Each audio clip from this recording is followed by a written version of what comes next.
ఆకాశం నల్లటి మేఘాలతో నిండిపోయుంది. ఊరి చివరనున్న ఆ పాట రాజభవనం ఒక రాక్షసుడిలా నిలబడి ఉంది.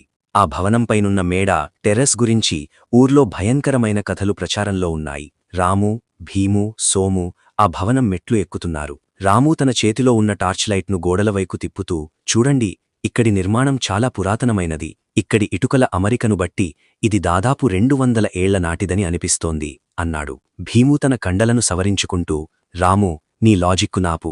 ఇక్కడేదో దయ్యముందని ఊర్లో వాళ్లు భయపెడుతున్నారు కదా, అది ఎక్కడుందో చూద్దాం. నాకు దయ్యాలన్నా గియ్యాలన్నా భయం లేదు అని గర్వంగా అన్నాడు. సోము మాత్రం వణుకుతూ తన సంచిలో ఉన్న మిక్చర్ ప్యాకెట్ను తింటున్నాడు. ఒరే భీము, నీకు భయం లేకపోవచ్చు కాని నాకు ఆకలిగా ఉంది, భయంగానూ ఉంది. మనమిక్కడికి రాకుండా ఉండాల్సిందిరా.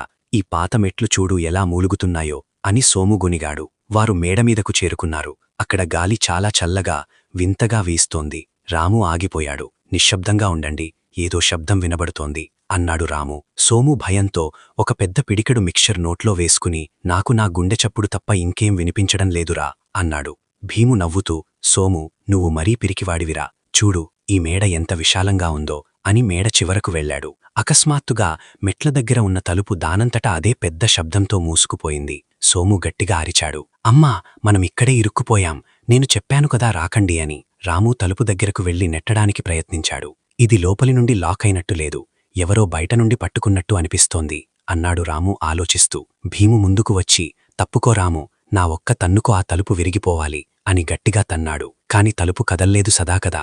భీము కాలుకు రక్తం రావడం మొదలయింది. ఏంటిది, తలుపు ఇనుము కంటే బలంగా ఉంది అని భీము ఆశ్చర్యపోయాడు. సోము ఏడుస్తూ, అరే, అక్కడ చూడండి అని ఒక మూలన వేలు చూపించాడు. చీకటిలో ఒక నల్లటి నీడ కదులుతోంది. అది మనిషిలా లేదు, కాని మనిషి ఆకారంలో ఉంది. రాము టార్చ్ వేసి చూశాడు. అక్కడ ఎవరూ లేరు. రాము, అది నీ భ్రమ కావచ్చు, కంటి రెప్పపాటులో మాయమైపోయింది అన్నాడు భీము. కాని సోము మాత్రం, లేదు రాము, అది నా వైపు చూసి నవ్వింది. దాని పళ్ళు రక్తం రంగులో ఉన్నాయి అని వణుకుతున్నాడు.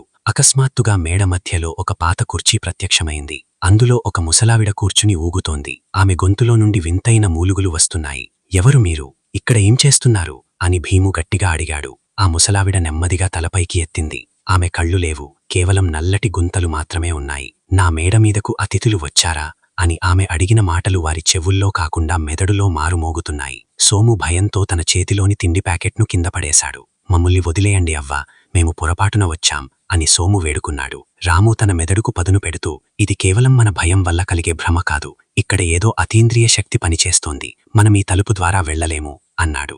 భీము కోపంతో, నేను దీన్ని నరికేస్తాను అని తన దగ్గర ఉన్న చిన్న కత్తిని తీశాడు. కాని ఆ ముసలావిడ ఒక్కసారిగా మాయమై భీము వెనుక నిలబడింది. బలవంతుడివని గర్వమా నాయనా అని ఆమె భీము భుజంపై చెయ్యవేసింది. భీము గడ్డకట్టినట్టయిపోయాడు. అతని శరీరం తెల్లగా మారిపోతోంది. రాము, నన్ను కాపాడు, నా ప్రాణం పోతోంది అని భీము దీనంగా అరిచాడు. రాము వెంటనే తన దగ్గర ఉన్న అగ్గిపెట్ట తీసి ఒక పాత వస్త్రాన్ని వెలిగించాడు. వెలుతురు, సోము, నీ దగ్గర ఉన్న ఆయిల్ ప్యాకెట్ ఇటివ్వు అని రాము అరిచాడు. సోము వణుకుతూ ఆయిల్ ప్యాకెట్ ఇచ్చాడు. రాము ఆ మంటను పెద్దది చేసి ఆ నీడవైపు విసిరాడు. ఆ మంట తగలగానే ఆ ముసలావిడ భీకరమైన కేకలు వేసింది. ఆ కేకలకు మేడమీద ఉన్న గోడలు పగుళ్లు ఇచ్చాయి. పరుగెత్తండి, తలుపు ఇప్పుడు తెరుచుకుంటుంది అని రాము అరిచాడు. ముగ్గురు ప్రాణాలకు తెగించి మెట్లవైపు పరుగెత్తారు. కాని వారు మెట్లు దిగుతుంటే ఆ మెట్లు అంతం కావడం లేదు. ఎన్ని మెట్లు దిగినా మళ్లీ మేడమీదే తేలుతున్నారు. ఇది మాయ, మనమొకే చోట తిరుగుతున్నాం అని రాము ఆగిపోయాడు. సోము ఏడుస్తూ, నేను చావకూడదురా, నాకింకా చాలా తినాలని ఉంది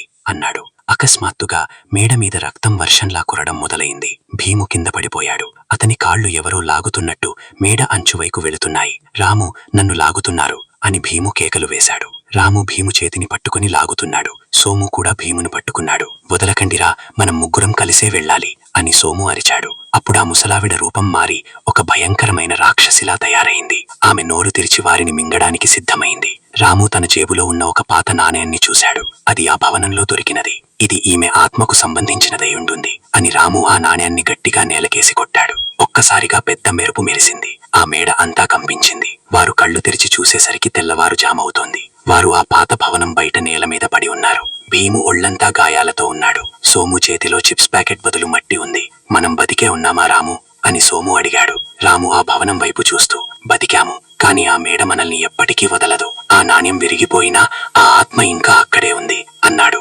భీము లేచి నిలబడి, ఇకపై నేనెప్పుడూ ధైర్యం గురించి గొప్పలు చెప్పుకోను అన్నాడు. వారు నెమ్మదిగా ఆ భవనం నుండి దూరంగా నడిచారు. కాని ఆ భవనం మేడ మీద నుండి ఎవరో వారు వెళ్లిపోవడాన్ని గమనిస్తున్నట్టు వారికి అనిపించింది. మేడ మీద ఉన్న ఆ నీడ మంది నిశ్శబ్దంగా కుర్చీలో కూర్చుని ఊగుతోంది. వారి వెనుక మేడ మీద నుండి భయంకరమైన నవ్వు వినిపించింది. అది గాలిలో కలిసిపోయింది.